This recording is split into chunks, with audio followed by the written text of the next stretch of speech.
Good afternoon, everyone, and welcome. Today, I'd like to first start by saying that the webinar is being translated to French if you're an English speaker, and so you can just click on the interpretation button at the bottom and then it will translate. And if any of our speakers speaks in French, you can also listen in English by using the interpretation button.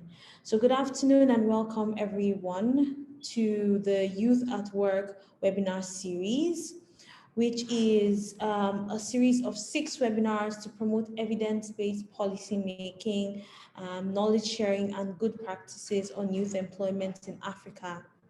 So this is the third that we've had since we started.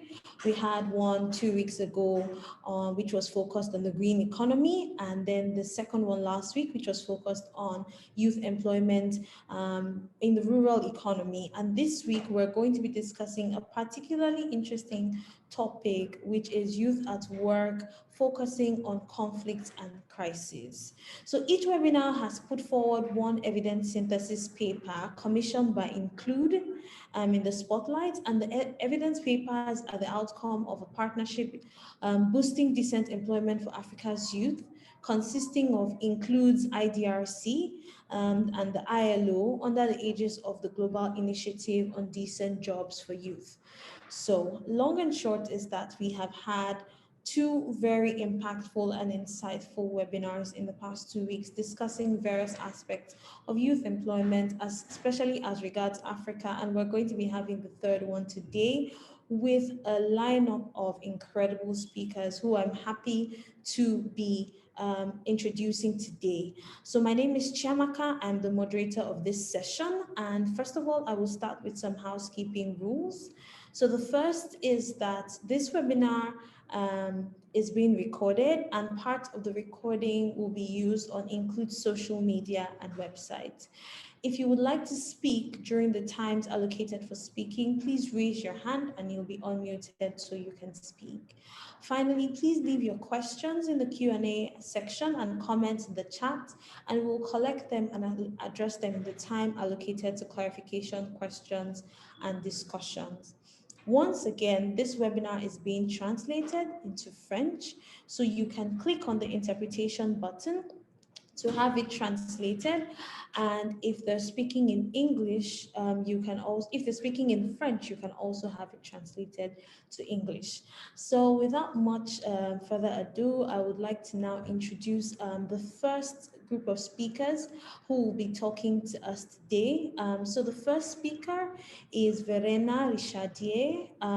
She will be presenting the evidence synthesis paper. She has a doctorate in sociology and she's affiliated with Triangle UMR 5206 Lab and the École Normale Supérieure de Lyon. She's currently a Red Cross Foundation laureate and works on employment and careers of humanitarian workers in West Africa. And the second speaker we'll be having in the first batch of speakers is Dr. Marjoke Oosterom, who is a research fellow at the Institute of Development Studies at the University of Sussex. She has a background in comparative politics, and her expertise is on political agency in context of violence and repression. She convenes the Youth Employment and Politics Strategy at the IDS. So I would like to first of all welcome Verena, who will be presenting the evidence synthesis paper to start the discussions for today. Thank you, Verena. You're welcome.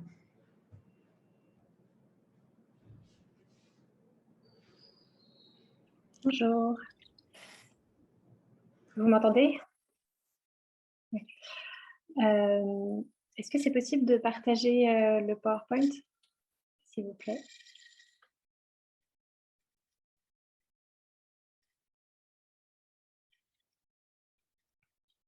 Super, merci beaucoup. Alors, je m'appelle Verena Richardier, je suis sociologue et l'une des principales auteurs de la synthèse de données probantes sur emploi, jeunesse et crise en Afrique. Donc rapidement, vu que j'ai déjà été présentée, donc j'ai beaucoup travaillé sur l'aide humanitaire pendant ma thèse, faite en partie au Mali. Et en 2019, j'ai été chargée de recherche dans une ONG à Bamako et à Mopti pour soutenir un projet dans une ONG qui s'intitulait Jeunesse et promotion de la paix. Et durant cette année, j'ai collaboré avec des chercheurs maliens sur la thématique de la jeunesse. Donc, tout ça pour vous parler du deuxième auteur de ce rapport, qui s'appelle Mamoutou Fofana, qui est peut-être dans l'Assemblée aujourd'hui. Bonjour à lui s'il est là. Mamoutou est un étudiant du master Société, Culture et Développement, SOCDEV, du laboratoire mixte international Macoter. Le Macoter est un des premiers laboratoires de sciences humaines du Mali qui a permis à des étudiants d'accéder au niveau master et doctorat. Donc, c'est un laboratoire qui travaille sur des thématiques de cohésion, de développement, de territoire. Mamoutou a travaillé pendant un mois sur un travail de terrain durant l'automne 2020, dans la suite du dernier coup d'État qui a amené l'armée à prendre le pouvoir dans son pays. Il apporte donc avec son travail un point de vue de chercheur, mais surtout de jeunes chercheurs, sur cette problématique et ancrée dans l'actualité de son pays. Est-ce qu'on pourrait avoir la prochaine slide, s'il vous plaît?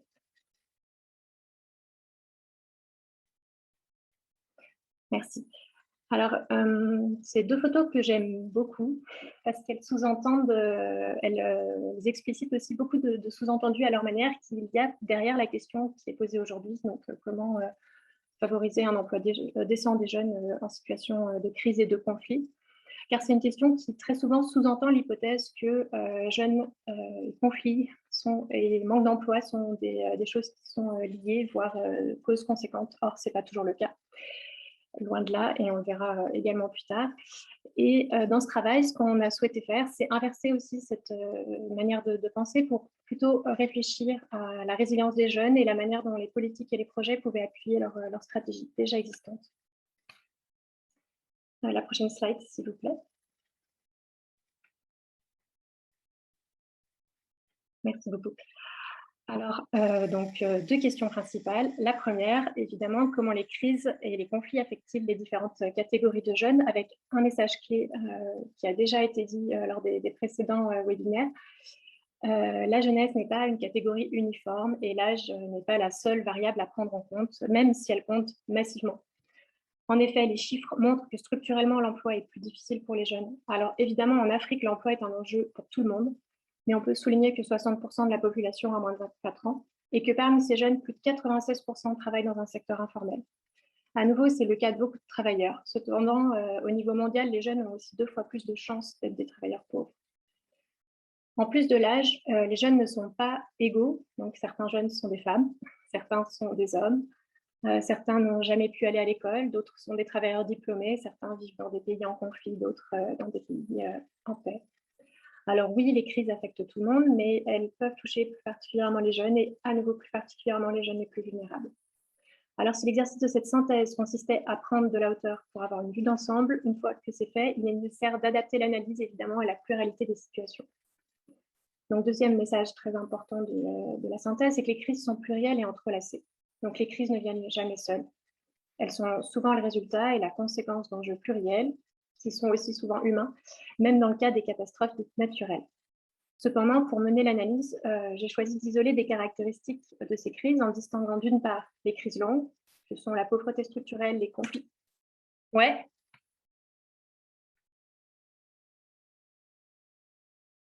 D'accord, ça marche. Bon, je dois parler plus doucement.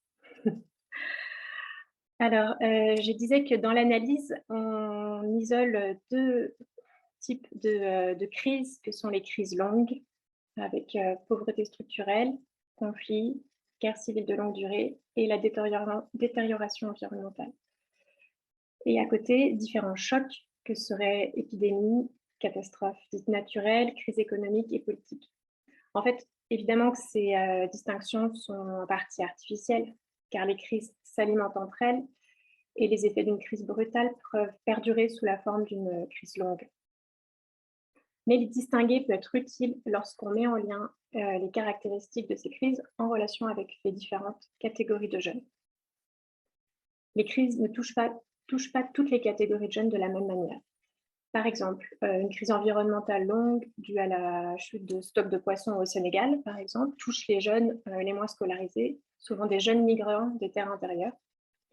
Et à l'inverse, la crise économique de 2009 a pour sa part touché brutalement les jeunes diplômés en retardant leur entrée dans la vie active. Alors, deuxième question, comment soutenir un emploi décent des jeunes dans ces crises et conflits? Donc, première remarque, tous les emplois ne se valent pas. Dans les crises, les formes d'emploi les plus dures tendent à se développer et à devenir en fait les seuls choix possibles. Par exemple, la crise du Covid associée à l'augmentation croissante de conflits au Burkina, selon un dernier rapport d'Oxfam, a fragilisé la situation des jeunes femmes et notamment le recours à la prostitution, ce qui se voit aussi dans d'autres situations. Ensuite, la problématique de l'emploi est à relier avec celle de la formation, de la reconnaissance sociale et de l'argent. Être jeune, c'est une question d'âge, mais aussi de place dans la société. Donc, l'autonomisation, elle ne se joue pas seulement sur le plan financier, elle se négocie aussi avec l'entourage, les attentes en termes de mariage, de soutien, d'exclusion. Donc, ces différents contextes, dans ces différents éléments, dans un contexte fragile, peuvent être déconnectés les uns des autres. Par exemple, une personne peut dépasser 24 ans, donc qui est la date souvent limite au niveau des Nations Unies pour être définie comme jeune, mais demeurer un mineur social, car il n'a pas d'emploi ou qu'il n'est pas marié. Donc l'autonomisation, c'est pas un processus linéaire, mais un processus fait d'aller-retour. Donc pour protéger et soutenir les jeunes, il faut aussi regarder ces autres éléments afin de multiplier les choix professionnels et personnels en fonction des situations. Est-ce que je pourrais avoir la prochaine slide, s'il vous plaît? Merci. Alors, avant d'entrer dans les recommandations proposées dans le rapport, j'aimerais rapidement illustrer ces différents points à partir du rapport de Mamoudou Fofana au Mali. Alors, le Mali, ça a été longtemps un pays considéré comme l'un des plus stables de la région sahélienne. Cependant, en fait, les tensions ont démarré dès la fin des années 2010 pour mener à ce qu'on appelle la crise du Mali en 2012. Donc, on a un phénomène brutal en 2012, mais qui est en fait associé à une déstructuration finalement de longue date et qui dure encore aujourd'hui. On a un territoire, le Mali, qui est morcelé entre des zones de conflits ouvertes, donc le nord du Mali, le centre, et des zones de paix relatives comme la capitale. Et dans ce contexte, Mamoudou a montré comment les jeunes développent des habilités, ce qu'il appelle des habilités sociales, qui leur permettent, au-delà du seul emploi, de tenir et de faire place dans la société malienne. Alors, c'est un élément qui nous semble particulièrement intéressant, car il permet de mettre l'emploi en perspective avec le contexte social. Et il permet également de prendre en compte la manière dont les jeunes jouissent de possibilités différentes selon leur profil et leurs milieux sociaux. Alors, ces stratégies sont principalement articulées autour de la mobilité. Cette mobilité, elle peut être d'abord géographique, avec des circulations entre villes et campagnes. Les jeunes urbains diplômés semblent ainsi tirer un avantage comparatif en zone rurale de leurs études, tandis que les jeunes ruraux multiplient les allers, les retours entre villes et campagnes en fonction des saisons. La mobilité, elle est aussi professionnelle avec ce que Mamoudou appelle le phénomène de navette, ce qui veut dire passer d'une activité à une autre assez rapidement. Et enfin, on remarque comme les crises au Mali sont devenues un quotidien qui impacte les stratégies et les possibilités à tous les niveaux et à tous les moments, donc de l'école à la vie active. Les jeunes citent par exemple l'expression guérilla, qui signifie en bamanankan l'une des langues, la langue vernaculaire du Mali. Durcir, cherté de la vie, difficulté économique ou la galère. Est-ce que je pourrais avoir la prochaine slide, s'il vous plaît? Merci beaucoup. Alors, j'espère que je ne parle pas trop vite et que ça allait pour la traduction. Alors, en termes de recommandations, je souhaite présenter 3 caractéristiques des projets et des politiques qui semblent justement avoir un impact sur non seulement l'emploi des jeunes en situation de crise et de conflit, mais surtout sur leur stratégie et le fait que ça peut augmenter leur portefeuille d'activité et leur choix surtout.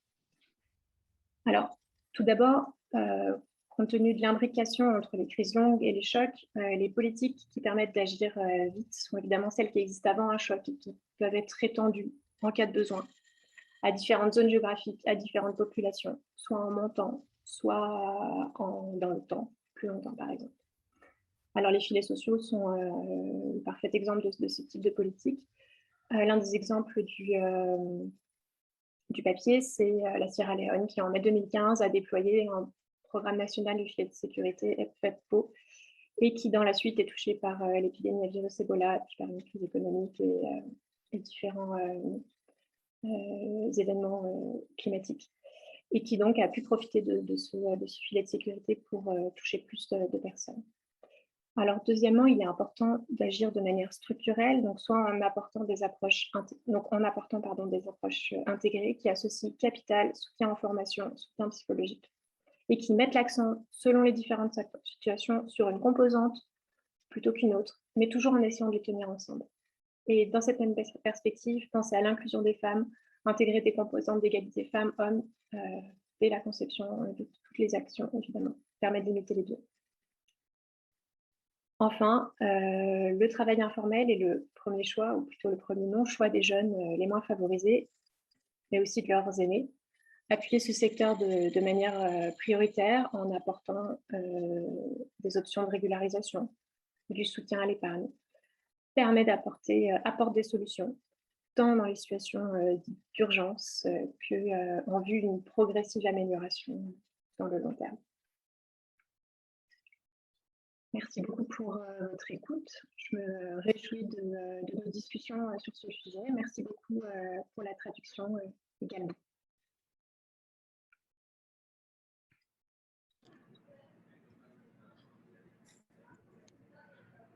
All right, thank you so much, Verena. I think the interpretation was a little slower, so I stopped after you.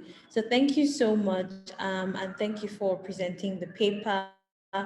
We are going to we can take questions for Verena after the next second speaker has spoken. So if you have a question for Verena, please, you can put it in the chat and we will put the questions together so that we can ask.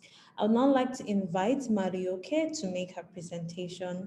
Marjoke, you have the floor now. Thank you very much, Chiamaka. Thanks for the presentation. Just looking for my video. There we are, and start my screen. All right. So thanks again. Thanks for the invitation to and have the opportunity to engage with this interesting paper. And I will share 3 reflections and I will use some of the research done at IDS to engage with this paper. And beginning with the first reflection on the discourse on youth, which wasn't so much in the presentation by Dr. Richardier, but it was in the paper much more strongly. And I could see in the paper the careful balancing act that had to be done that all researchers have to do when writing about youth in relation to employment, and in particular in relationship to crisis and political instability. And that is that there are certain discourses that are trending, popular, and they become a dominant narrative. And as researchers, we have to engage these narratives and also be very careful not to reproduce them in a way that they become truth or matter of fact. And the discourse on youth and violence matters because it informs assumptions for policy and programming in very many programs, in fact. And so despite the evidence that there is no direct and causal link between youth and employment to violence and instability, it is still very much a persistent myth. And the way the concept of waithood was adopted in policy language also reinforced this narrative. Now, Alcindor Honwana, the one who really promoted this concept, she never meant it to mean sitting down or being passive, rather that youth were forced to be very creative. But somehow the concept of waithood started circulating as if youth are idle, and that feeds the narrative of the link between youth and employment and violence. This is now very, very considered outdated, but it remains so persistent.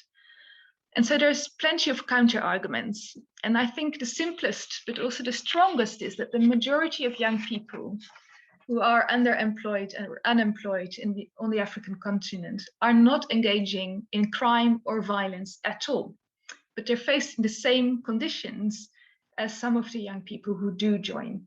Now, national employment rates do not explain why some of the violence is very local in particular regions of the countries. And national unemployment rates also don't explain why some of young people join and the majority doesn't. And now the causes of conflict are multiple, so hence youth employment alone cannot be a solution and should not be promoted as a single solution to conflict. It might be among the grievances, but never alone, so one employment intervention won't do it. And if we're just looking at the map here, which shows some of the unemployment rates in the African continent, at the bottom were South Africa, Botswana, Namibia, high unemployment rates, but we don't associate these countries with instability as such or armed conflict. So maybe then, is there anything in the narrative in your youth protest? Well, youth protests wax and wane over history. And they have, although overall protests have increased in Africa over the last couple of years, youth protests never constituted more than 32% of these. And young people don't protest that much more than adults. And there's a risk in labeling youth protests as such as youth protests, because it really reduces or undermines their claims. Most often, young people don't just protest joblessness. It's always about their grievances about how economic resources are corrupted, unfairly distributed, and usually there's a range of governance issues like corruption, but also health and education and police brutalities that are part of the grievances of youth protest. So just talking about youth protests in relation to unemployment would be unfair. And just some evidence for why we have to be careful with this very casual language around youth protest is if you see that I've highlighted here, Botswana and Nigeria, here in fact it's the older age cohorts that protest more than the younger age cohorts. So really we need to be very careful talking about youth in relation to instability and not constantly use this narrative of youth unemployment as a solution to all different types of protest or instability. Now back to the paper again. My second reflection is on the bigger picture versus context specificity. Now the purpose was to map the impact of crisis on youth employment, and that's a huge task considering how many types of crises there are, and in particular, even more so, they happen in very diverse political contexts and regimes. And the paper discusses a range of crises and immediate shocks. And what it does very well is that it highlights how young people feel the negative effects of any crisis years later. And I completely agree that's important to remember right now when we're still in the midst of the COVID-19 pandemic, which will have years and years of impact. But what I would be interested to know more about are the patterns in how crises affect youth employment across types of countries. Now, that's not a shortcoming of this paper. There's just not enough space in a relatively short piece of research to do that properly. But it is important to know to avoid any kind of blueprint approach to youth employment interventions in contexts that are really very different. And dare I say, there is a tendency in youth employment interventions to just do more of the same. And so this builds on, my comments build on some of the big, broader IDS research that has critiqued the focus of skill building programs in particular, at the expense of working at the bigger structures or the demand side of labor. Because we felt there is a misdiagnosis of the problem. It's not a youth employment crisis, it's actually a missing jobs crisis in Africa that reflects the fundamental structural constraints within African economies. So focusing on youth-targeted interventions that actually distracts us from developing the policy agenda for more structural changes and more skilled building programs that train young people for jobs that don't exist. Now, the risk that a lot of these kind of programs get done in crisis-affected countries.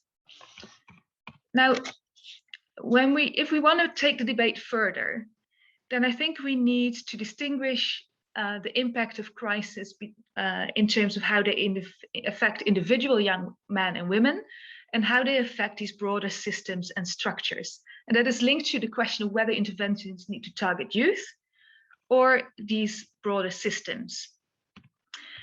And so we need to think much more about in which economic and political context are crises happening. Is it low income, middle income? Is this a context where there is potential for growth? Is there potential for agricultural transformation?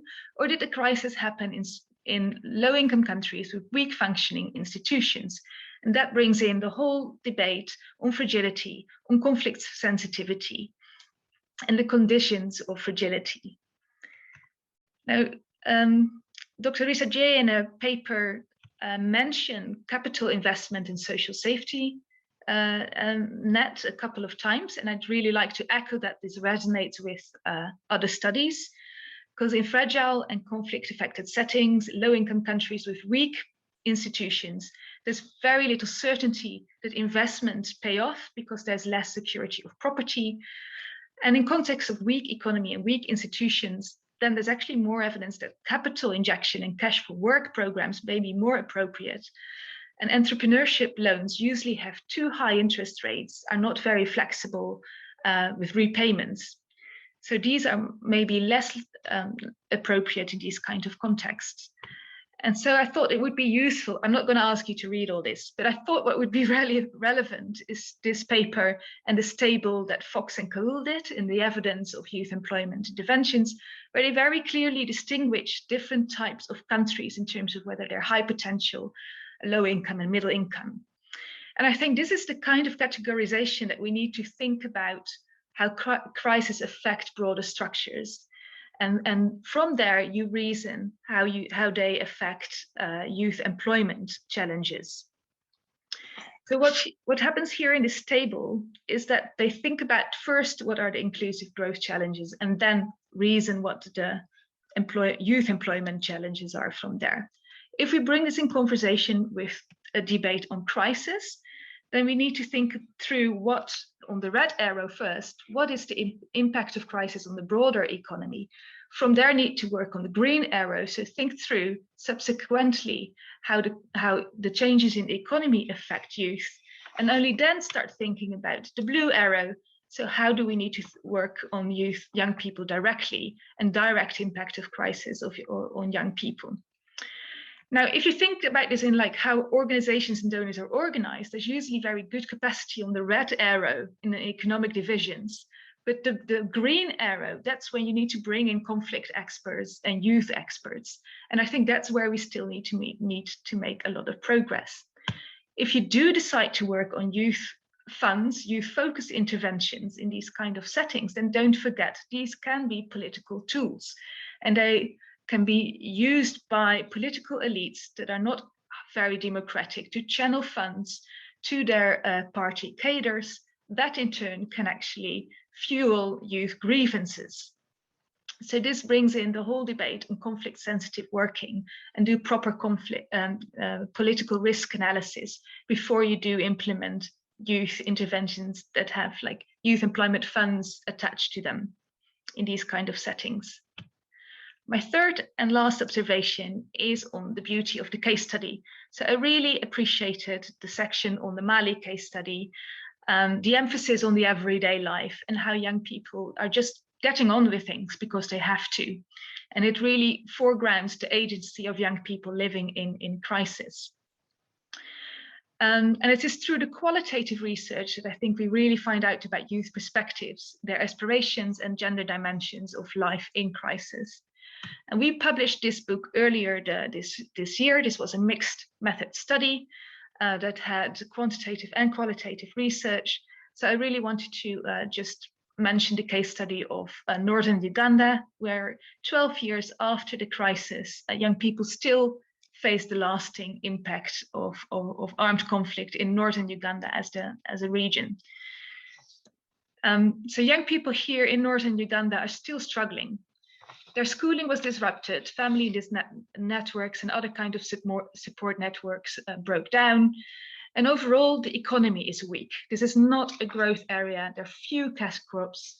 And whenever a household does have extra income, it is needed to address the mini shocks, like people in hospital, costs for education. And this suggests, just like the paper, that social safety nets are needed in addition to efforts for structural economic transformation. Now, the qualitative research really highlighted that young people do not want to leave farming, but they do want to farm in better conditions. And they also would like to supplement their education. But taking a youth's perspectives, the younger youth would like to go full-time to education, but all the relatively older youth that had families preferred vocational skill training to diversify their livelihoods and add earnings so that they could pay the education of their own children. So this diversified approach to different categories of young people was really important. And so the recommendation of the paper that it is important to better understand how young people face crisis on a daily basis by combining the qualitative and quantitative research of the economic sector, I can fully agree with that. I would like to add to this that it is really important that we can do cohort studies, so panel data, working with doing research with the same youth that lived through crisis over different points in time, so that we can really follow up with them and see the longer term implications and also the implications of having been part of interventions. And that could be integrated or be implemented alongside some of these interventions. So on that note, I would like to end it here and hand the floor back to Chiamaka. Thank you. Thank you so much, Marjoke, and thank you for keeping to time, and thank you for your reflections. I enjoy the fact that it's still related to the synthesis paper and gives us a better and broader discussion on what the evidence synthesis paper has tried to explain. So now we can take clarification questions for both Marjoke and Verena. Verena, if you're comfortable answering questions in English, that's fine. But if you're not, we can just use the translation as well. Whichever you prefer is fine. So I'd like to ask a question for Verena. So what are from your case study that you discussed from Mali, can you give us two or three, let's say two generalizable conclusions from your case study in Mali? So you mentioned that it was largely a peaceful, stable country up until 2012. So we know much has changed in that time. And what do you think are the most important drivers of the conflict and how young people have been affected? What are some of the conclusions that you think we can reach from the situation in Mali?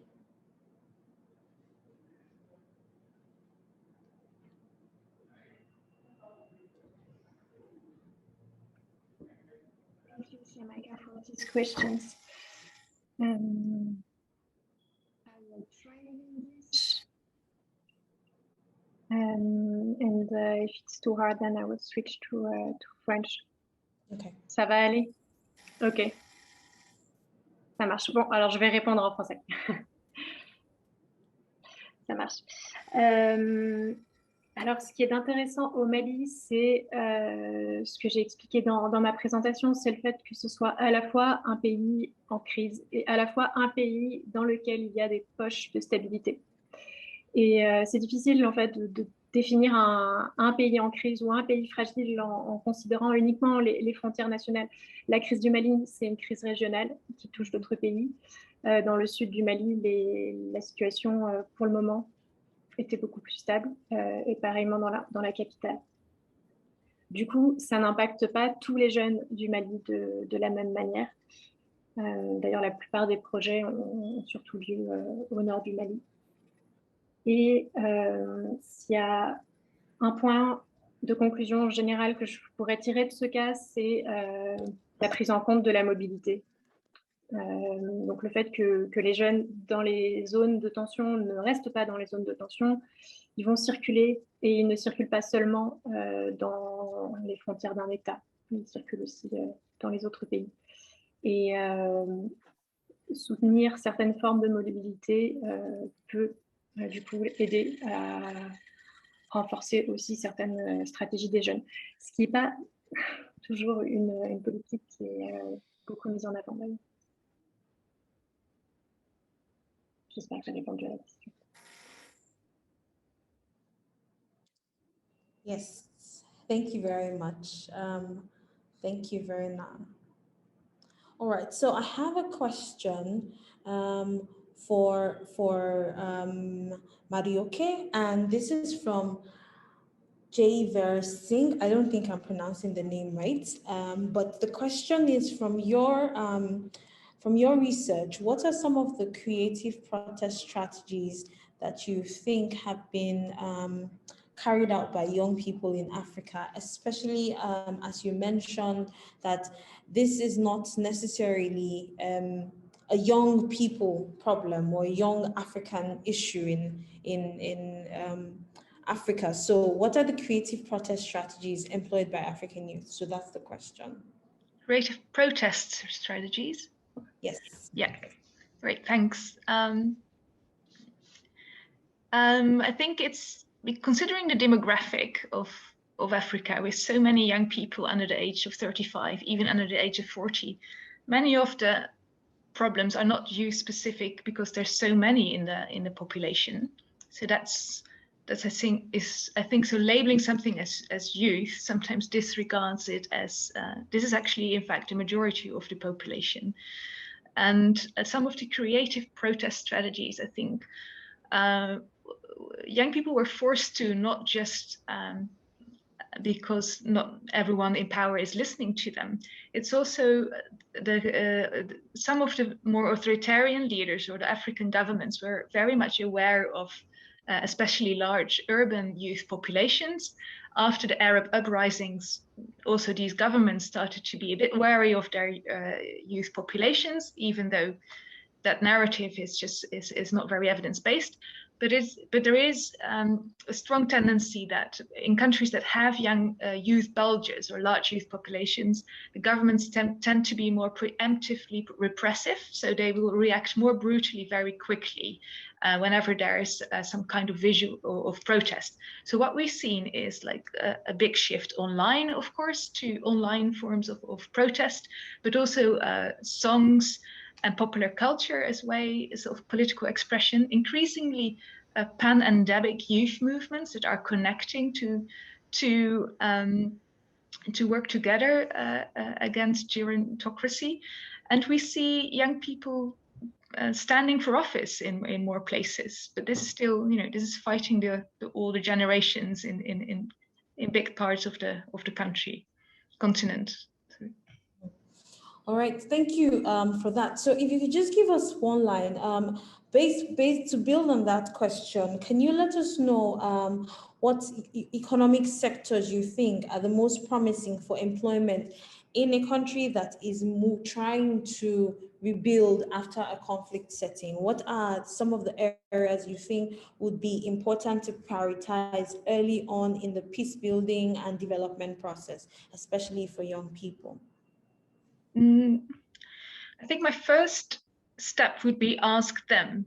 It's still, as soon as there's crisis mode, there is a sense that participation takes too much time, but I think it's essential that also immediately post-crisis, young people get to engage, there's space made for youth participation to say how they want to do the recovery and what they want to be doing and where they want the support.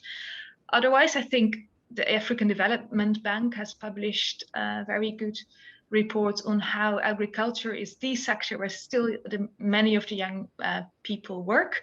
Services is very also accessible to young women as a sector to develop, and these could be developed along particular agricultural value chains. But of course, within each country, it's very different which agricultural or value chain or fishery is the one to develop. Thank you very much for that, Marjoke. And you make an important point, which is that sometimes in crisis mode, people tend to shelve participation and inclusion of those who are affected, but it's important to do things properly, unless we will go back to the same things that caused the problems that we had in the first place. So that's important information. So I just have one last question for Verena, and then we'll be moving on to the next speaker. So this is from Marjoke Bolt, and it says, You mentioned regularization as a way to address informality. However, if regularization means a role for the authorities in formalizing business and work, how do young people perceive such involvement of authorities, for example, taxes? So I think it's an important question because, especially as Marjoke mentioned, in places where the government are suppressive or anti-business and young people have gone to informal methods of employment in order to survive and engage in meaningful business, how does regularization support them, and how, if you have any thoughts on how young people would perceive the involvement of the authorities in such instances?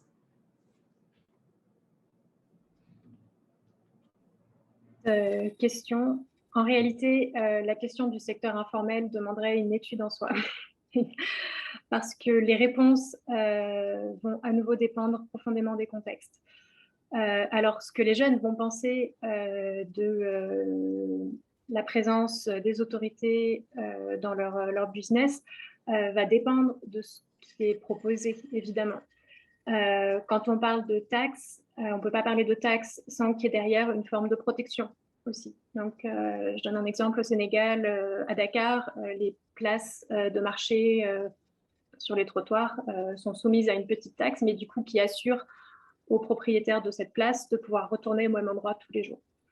Et la question de la protection et de penser à ce travail informel est aussi très importante en situation de crise. L'exemple du Covid est très bon là-dedans. On a brutalement fermé des marchés et rendu compliqué, ou alors on aurait pu faciliter les choses en apportant par exemple des points d'eau ou en rendant l'eau plus accessible dans ces marchés pour pouvoir permettre une meilleure hygiène, par exemple, plutôt que de fermer certaines zones.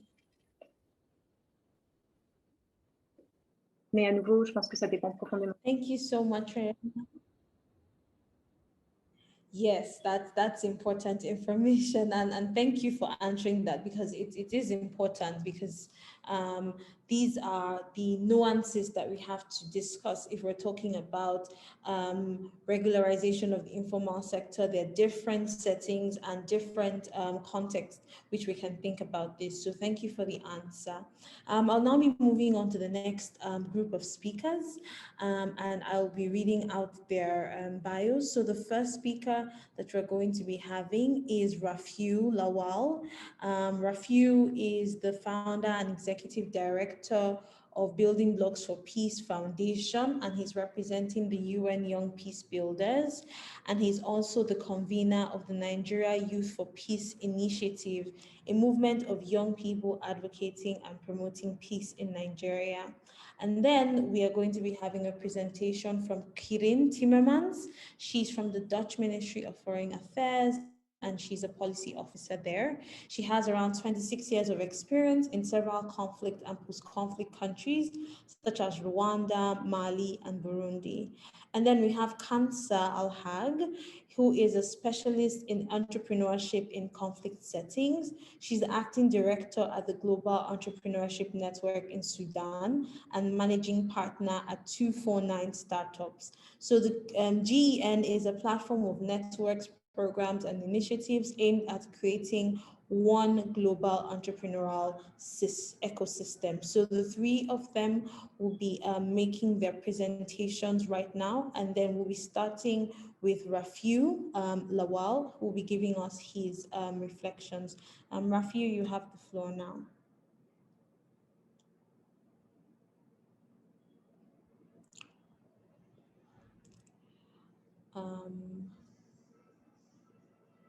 I don't see Rafiu anymore. He might be having some network challenges. Oh, he's here.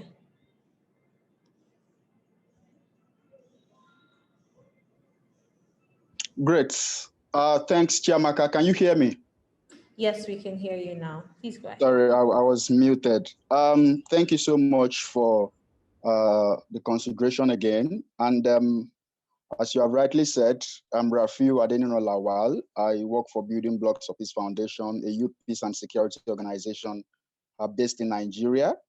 I also volunteer as the regional coordinator of the United Network of Young Peacebuilders, UNOY, based in Netherlands. So not the UN, whatever. So we are an independent organization of the United Nations.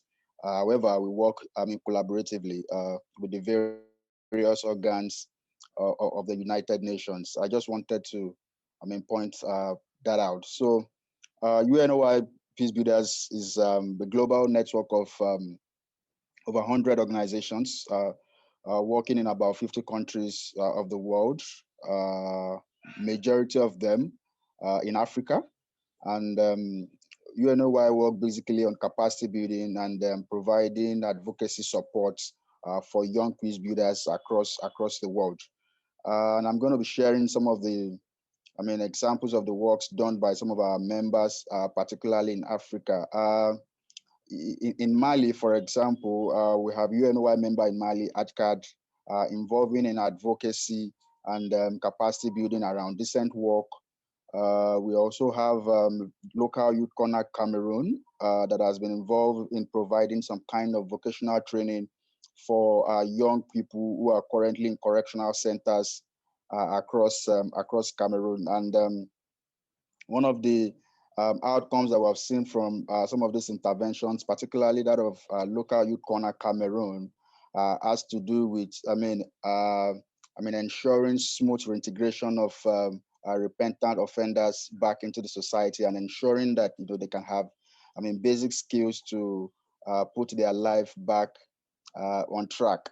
And I think that for us, this whole conversation around employment crisis is something that is very fundamental if we are to look at some of the emerging developments from some of the African countries, particularly if you take Nigeria, for example. The impact of conflict on unemployment is very massive.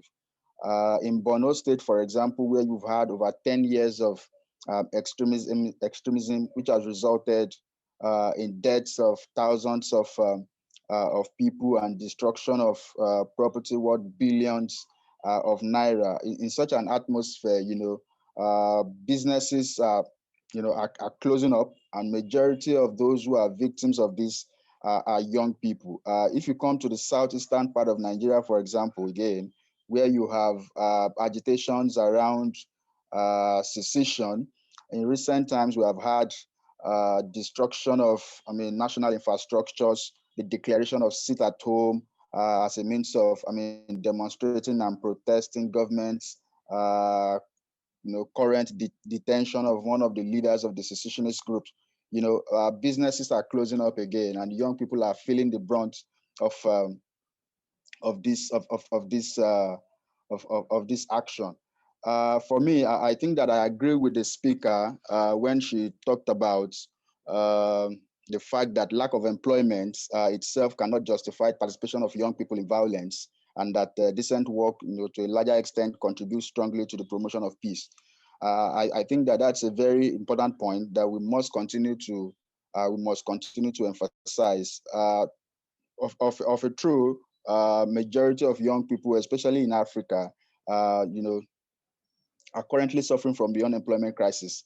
But that is not enough to say that young people's that is not connected to young people's participation in violence. And as it has been stated here earlier, the independent progress study on youth peace and security clearly, explain this. If you go to some countries in Africa, for example, we discovered that there's a weak, correlation between the large youth cohorts and high levels of violence.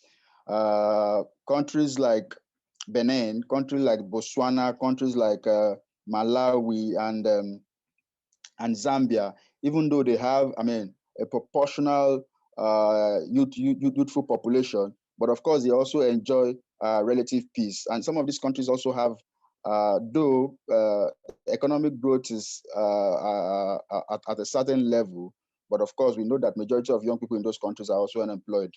And these countries are relatively peaceful countries. So there is no correlation at all, as we have seen in recent times, between youthful population, unemployment and the kind of violence that we see in some of these countries, as we have seen in recent times. That again, reasons for violence, reasons for crisis have gone far beyond employment issues. We saw what happened recently in Nigeria with the NSAS movement. The NSAS movement was not about, employment-related issue. Was more or less about, an end to police brutality, an end to violation of fundamental human rights, especially of young people. And just to cite again that, as it was also stated in the presentation, that in Nigeria, for example, in Cameroon, in Mali, you still have, issues of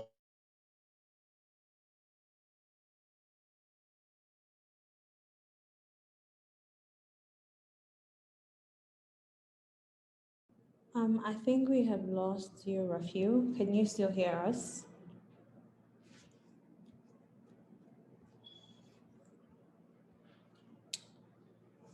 Okay. Action has been taken in that regard. Just to say that I've looked at the recommendations from the work, and I think that I agree almost with all the recommendations that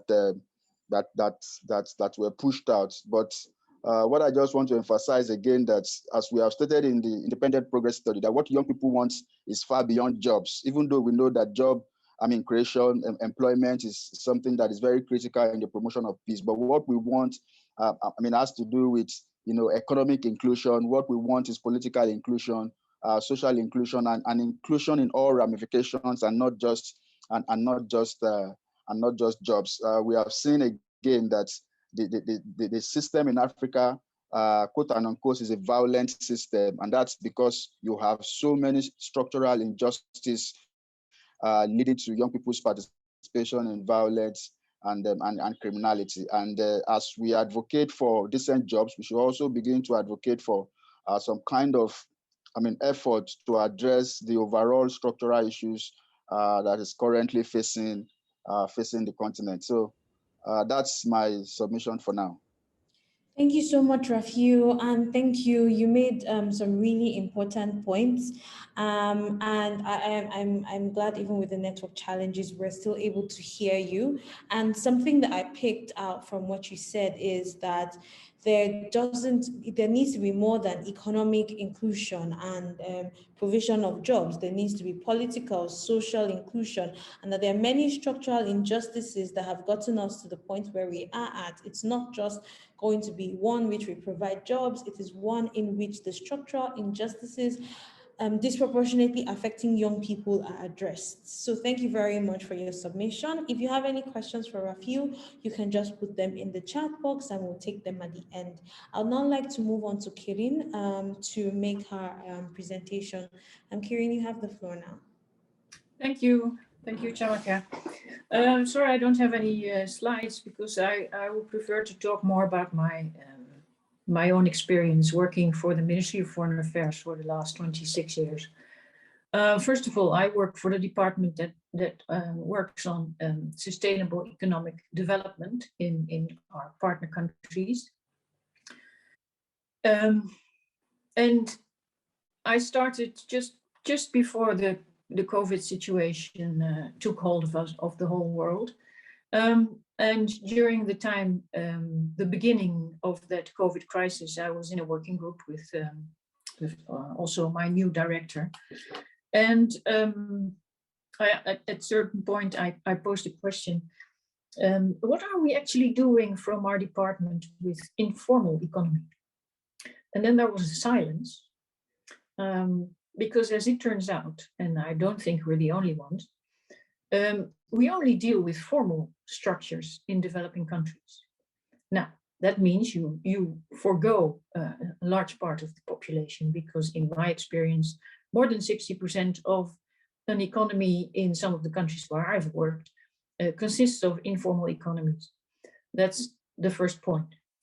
I've worked in not Mali, but Angola, Rwanda, and Burundi. I think Angola combines the situation I found in Rwanda and Burundi nicely. It was the first country I was posted in Africa, and it was still in civil war, but a civil war that had been lasting for over 30 years. It was actually a civil war, then a cold war, and then back to civil war. So people I met, people I dealt with, I had, for instance, bodyguards, and I got to know their families. These people had been living their whole lives in a situation of conflict and war. We were not allowed, from the embassy point of view, to engage with government. We had to engage through international structures like UN and NGOs. We had to work back our developing development work that had been ongoing until the time that I came in, but we had to leave it because the government we had to deal with, or the projects, their focus was too corrupt. And as it turned out, it was correct. You know, I think it's still the case, but at that time it was scandalous. The amount of corruption existing in Angola. I recall that in 2002, I went there in 2001, and in 2002, in February that year, all of a sudden I learned, because there was a lot of shooting, and that the civil war had finished. My guards came to the door and told me, "Oh yeah, you hear the shooting, you have to stay inside because everybody is shooting emptying their guns because the war has ended." And then I thought to myself a few months after that, why did it end so suddenly? And I have a strong suspicion that it has to do with vested interests that changed, active weapons business, all kinds of existing vested interests that were that had to change because of the public opinion and the outside international opinion changing against them. So they had to change something. And this suspicion was confirmed on two separate occasions by some people from NGOs that were in the area where the rebel Captain Savimbi was shot. He was shot, he was murdered, he was not by accident found. That was very clear in picture in the paper. They both told me separately from each other that the week before the death of Savimbi had been made public, they had heard rumors about it a week before. Well, that means that there was a plan, that it implicates a plan. So why this plan? Why am I telling you this? I believe that in many situations of conflict and fragile settings, it has to do with vested interests of a small group. And that vested interest of that small group is most of the time not young people, but older people that know how to manipulate. And I agree with many of the things said by previous speakers. Youth employment is not so much a solution in itself, it's a means to influence a mindset, perhaps. We have to change mindsets of people in charge. For instance, try to relate it back to their own children. How would they want their children to grow up in the country that they are ruling? For instance, Angolan children, the children of Dos Santos. It's very unsettling to learn. That was my first posting for the ministry. That it's so harsh. The reality is so harsh that I found very clearly in Angola. My guards, they earned about $250 a month. That sounds like a lot, but they had to feed and educate their whole family on $250. And it's still the case that Tokyo may be number one most expensive city in the world, but Luanda is number 2, and it has been for a long, long time. So $250 doesn't buy you very much. People with a steady job, like my guards, they lived in the what do you call it? I know the Portuguese word, in the favelas. I forget the English word, I'm sorry. So these are people with a reasonable job and a reasonably safe income, not to mention the rest of the people that worked in informal economy, wanted to school their children, couldn't school their children because they had to pay extra money to get into a classroom with their child. So basically what I'm saying is, I see that I have 3 more minutes. And I'm trying to get this across in my current department as well. You have to look at a context, find out who is in charge, and try to influence the people in charge much more than we are doing now. Now we are trying to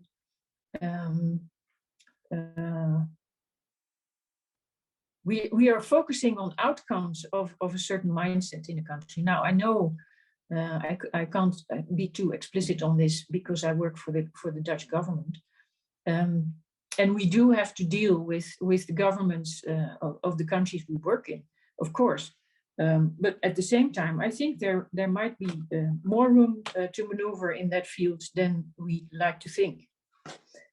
So perhaps I can leave it here. I hope I get some questions and we can discuss it a little further. Thank you. Thank you so much, Quirine. And you have made some very important points.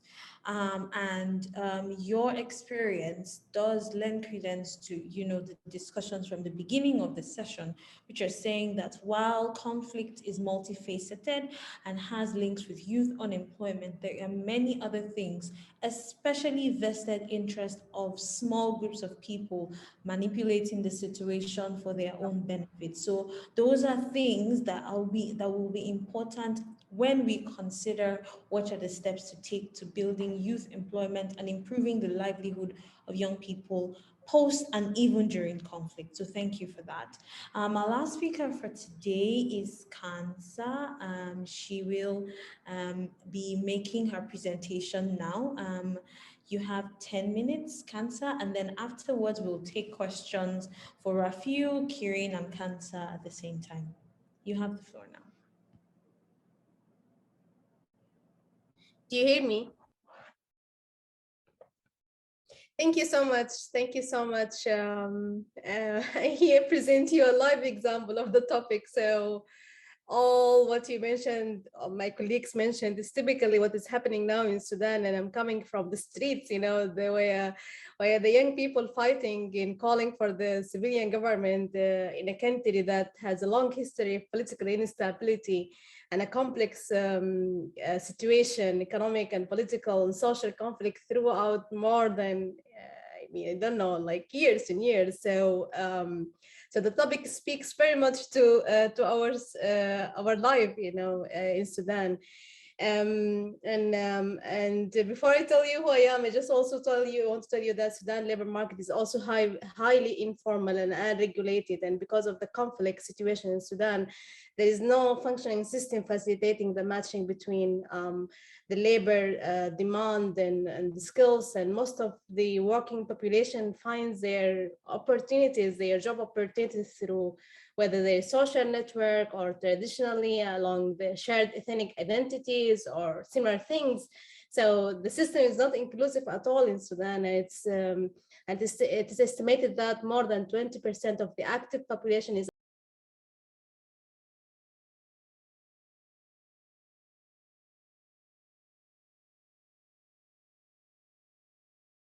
unemployed, and with women employment nearly twice of the men in Sudan. Recently, everyone, but not the government, of course, recognized the benefits of entrepreneurship in Sudan. However, the entrepreneurial ecosystem faces a lot of challenges. Sudan ranked as 171 out of 190 in the World Bank doing business ranking of 2019. And the macroeconomics difficulties resulted in high and persistent inflation, which constitutes a critical macroeconomic challenges for MSMEs. And here my topic or my submission came Sudanese entrepreneurs at the crossroads of crisis. And I speak on behalf of 249 Startup, which is a social enterprise that foster and support the Sudanese entrepreneurs, where we established the business in 2018. The first year was the first revolution in Sudan, the 2018 revolution. And then when we start to recognize, okay, then we are ready to start doing business, then Corona came, and nowadays we have another revolution in the streets. So the whole context of the business in Sudan is really very complex and very long history of conflict, whether political or natural or whatever. When we started 249 Startup, the business, we want to build or to hack the entrepreneurial ecosystem in Sudan to help those who want to start their own businesses with the resources and services that would help them to establish or grow their own businesses in this very difficult ecosystem. That's why we designed our business model to be like a connected ecosystem where we help those young people to understand the business opportunity around them, to understand how they could start a business. We also have education services, and we help them to start their own businesses through incubation program and so on.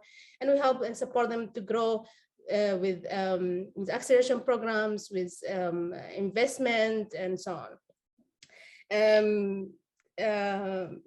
However, the situation is very difficult, but yet, we managed to do some, or we need to achieve some good things, if I may say that. We helped over 85 businesses to establish and grow their own businesses. Our alumni of businesses managed to create more than 700 jobs during these 3 years, and we helped them to access a capital of $800,000 US.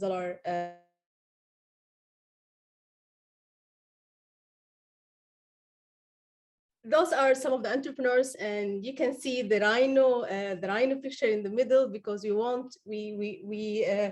we call them rhinocorns. We don't call them entrepreneurs. We don't call them unicorns. We call them rhinocorns, because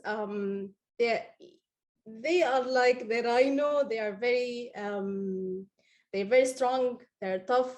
They start slowly. They move slowly but steadily.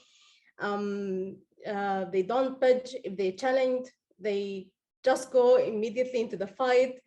Rhino startups are very hard to move, yet they're very hard to stop because of their size, and because of their speed, because of their mindset. And when they started, they built unstoppable momentum of business model behind them.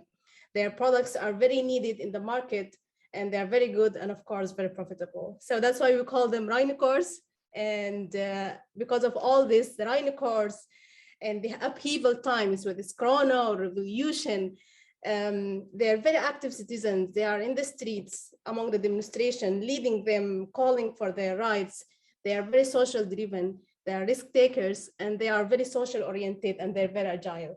And this would, of course, impact on their enterprises, that the impact in the ecosystem make that there are fewer number of enterprises, less sustainable jobs, slow growth, and uninclusive and fragile business environment. And because not everyone is able to access such opportunities, and because of the conflict and the thing that And also, one of the things that characterizes Sudanese entrepreneurs, the psychological and the mental stress they face, and of course, because of their leaders and their social leaders also, this kind of stress, affect their families, their friends, their employees. So there is a very, unfortunately, there is a very psychological and mental stress in the ecosystem, the entrepreneurship ecosystem in Sudan, which affects the whole entrepreneurial spirit. but it is very important to support the Rhino course, right? It's very important to support, to create supportive programs that would promote not only the entrepreneurship thing, but the role, the social role of the entrepreneurs. It's very important to focus on the entrepreneurs' competencies and on their mental and psychological health. And it is very important to start providing financial support to entrepreneurs during crisis because of their critical role. But doing all such kind of support without taking into consideration the conflict sensitivity lenses would either create new conflict causes in the country, or maybe support the conflict causes and not help the conflict situation but increase the situation. ESOs and the IGOs, international organization, all those actors who want to work and promote entrepreneurship, as well as the entrepreneurs themselves, they need to understand the political scene very well.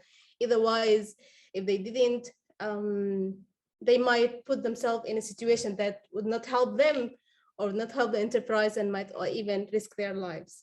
So even if they don't want to play an active political role, they need to understand the political scene around them. They need to understand the impact, their influence on the ecosystem, because market and economic is just a coin, like one of the coin faces of the political situation in Sudan. Sorry. Take into consideration all these conflict things and difficult ecosystem and environment and condition around the Sudanese entrepreneurs. One of the very great strategies, survival strategy that it's found in Sudan, the supportive network, the entrepreneur supportive networks, whether it's formal or informal. So it is very important to those actors who work in promoting entrepreneurship in the conflict settings. It's very important to support such informal or formal network of support, because this is a really surviving strategy and mechanism for them. Entrepreneurship also, entrepreneurship exposure programs is also very important, because it just bring hope or future message, or give the entrepreneurs kind of a break or network or access to markets, access to resources. So it's also very important to build or put some resources to create some exposure channels for the entrepreneurship in Sudan or in other conflict settings.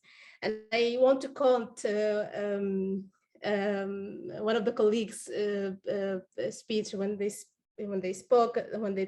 that, or when she said that entrepreneurship is like a mean of mindset shift. It's entrepreneurship in Sudan becomes a mean not to just it can generate income, but also it's a mean of do some social and economical and political change in the country.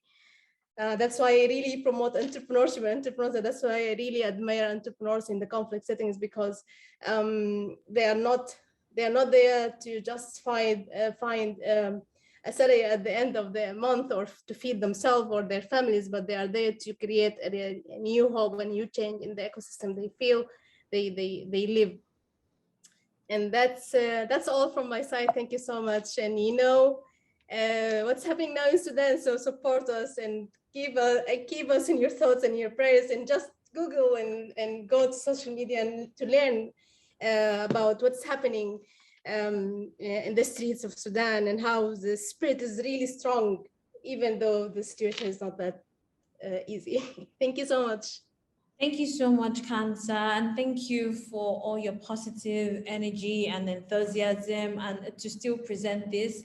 I know that in the past week hasn't really been very easy for people, and especially young people in Sudan. It's been really heartbreaking to read about the situation, but I'm really inspired by your positive energy, by your enthusiasm, by your willingness to keep the spirit strong, and we are in solidarity with the young people of Sudan.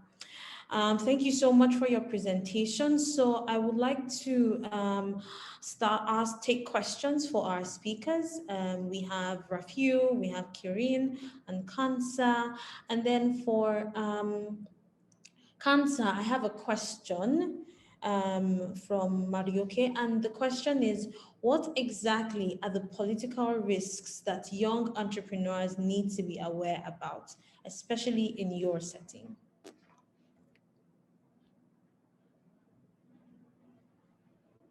Sorry.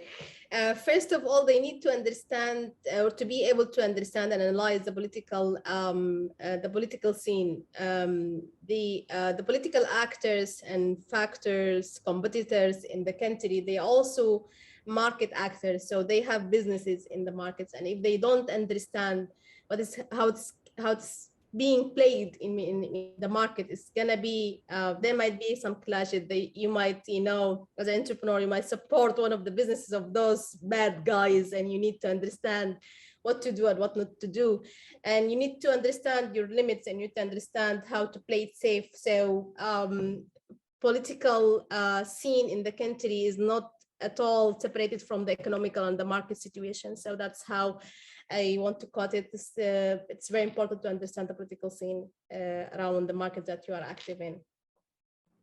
All right, thank you. And that's important because we cannot divest entrepreneurship from the current situation in the country. All of them are intertwined. And no matter how much innovation is taking place, no matter how much new creative savvy solutions, they would always be constricted or brought down by whatever political situation is going on around. So that is really important, that kind of, for innovation and creativity to grow, the political climate has to foster that type of growth. So yes, and by the way, innovation and creativity is one of the survival strategies in the country, because how smart your solution is make it difficult to those bad guys who have power in their hands to copy or to fight you. So disruptive solutions sometimes, and we have very live examples in the country right now, disruptive technological solution make it difficult for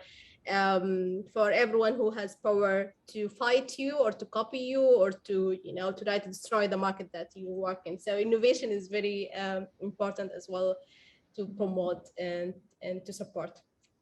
Thank you so much for that. I have a question for Rafiu. And Rafiu, I would want to ask if you can give one or two examples, because you made a very strong point about economic, social inclusion and participation. So I want to know if you can give any strong example that can be, a model for how best to support young people in conflict contexts. So what do you think any government or intergovernmental organization looking to support young people, given your experience with actually working with young people, what are the first action steps that they can take to support youth in conflict contexts? And then to add to that question, if you can just add on, workable models of the most effective ways to include young people in the decision-making process from the very beginning.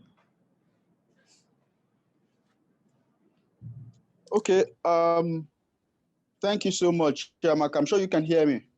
Yes, I can hear you. Great. I want to start by leveraging on an international framework that has guided and continue to guide young people's participation, especially in peace building and development across the world. And that's the United Nations Security Council Resolution 2250, which is more or less like a normative guidance for those involved in youth peace and security. And it basically talks about 5 pillars through which governments can ensure that the needs and aspirations of young people are taken care of, whether in conflict situations or in post-conflict situations. And the first one, it talks about young people's participation, including young people in decision-making and peace processes. It talks about youth protection. Member states of the United Nations must ensure that young people are adequately protected. It talks about prevention. It talks about mobilizing partnership for youth interventions, and it talks about disengagement and reintegration. And I think that if member states pay attention to these 5 pillars of the United Nations Security Council Resolution 2250 and make concrete attempts to nationalizing and domesticating at local level, I think that it will go a long way in ensuring that, young people are adequately catered for. And you talked about, in concrete terms, how do we include young people in decision making or political infrastructure? And I think that there are quite a number of initiatives that we have seen in recent times. And the first one which we advocate for, especially within our own context, has to do with youth quota system. And we say that by asking our governments to ensure that a particular percentage of political positions are reserved particularly for young people. In Nigeria, for example, quickly, we had the Not Too Young to Run movement, which led to a reduction in the age requirement for elective positions, but political parties then jacked up the necessary financial capacity for attaining party forms and all of that, which brings, again, to some kind of exclusion of young people. So youth quota system is something that we continue to advocate for, and we pray that our member states will put this into consideration going forward. Thank you so much, Rafiu. And this brings to mind a paper that I worked on last year about youth inclusion in leadership and governance, and how we examined how youth quotas, even though not a perfect system, but how youth quotas had improved participation of young people in leadership and governance in various African countries. So thank you for that strong point. So I have one last question, and that's for Quirine, and it's still, I really appreciate the reflections that you made on, having governments and people in place who are not necessarily very transparent. So even when you want to support these countries through peace building processes, you are not certain that the government or even the financial resources or whatever being put into this will get to the people who need them. So how do you advise that governments are more influenced a little bit more to make peace building and conflict resolution and youth employment in these situations more inclusive, especially as regards participation of young people? How do you think these governments can be influenced better to include more young people in this process and actually have resources get to the people that they are originally designed for? Good question. If I knew the complete answer, I would certainly put it into practice. No, I think one of the main things that you should do, well, at least from my position, and for me it's easier than for many NGOs or youth fora, because I have an automatic link with the government. If I work at an embassy, we have a diplomatic bond, but it is doable, but it depends on the government. If you want to be able to talk to a government, it is imperative that the government actually does want to listen. They will have to want to change in order for something to be able to change. And for that, I can give one as an example.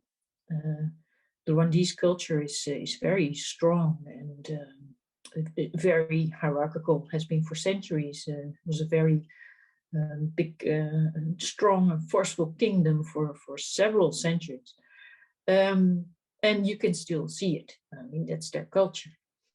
And but in the aftermath of the genocide that took place, I was there from 2007 to 2009, and I had to deal with some judicial aspects. For instance, the Gacaca tribunals, the local way of handling cases of all the people that didn't behave well, if I put it mildly, during that time in '94.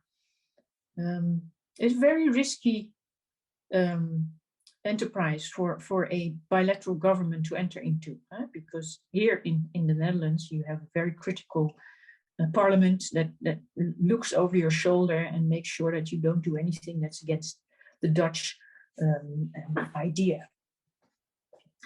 But what I found is that if you do sit down, and they wanted the tribunals to work. So that's point number one. The one in government wanted the tribunals to do their work. So we entered into this project, and what you have to do, or what I did in Rwanda, is sit down with people that are in charge, ask them what they envisage.